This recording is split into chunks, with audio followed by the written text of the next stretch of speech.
Welcome back to another Excel tutorial with WPS College, and let's get straight into the video. When you log in data into Excel, have you ever come across similar problems like these? The reason why Excel is acting so crazy is that the software automatically treating those long large numbers as mathematical numbers instead of text. But luckily, there's a simple action in advance could save all those troubles: number formatting. The first step is to select the whole columns, and then find number format under Home. Scroll all the way down and select the option Text.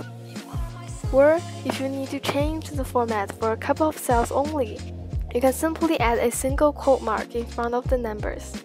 In this way, Excel will recognize a series of numbers as text, and the quote mark will be invisible for view, and which also means direct input within the cells can differ from the actual result.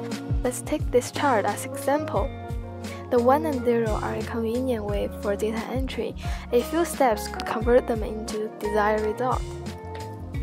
The first step is to select the columns you wish to convert, and then find number format under Home. Then scroll all the way down and select the option More Number Formats.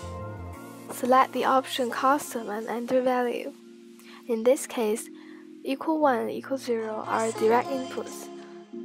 Male and female are the actual results.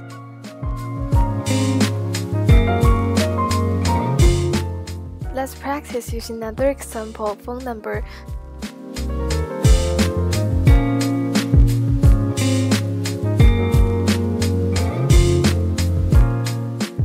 Please subscribe, and you can also leave comments down below for ideas that you might like to see in WPS Office suite. Thank you.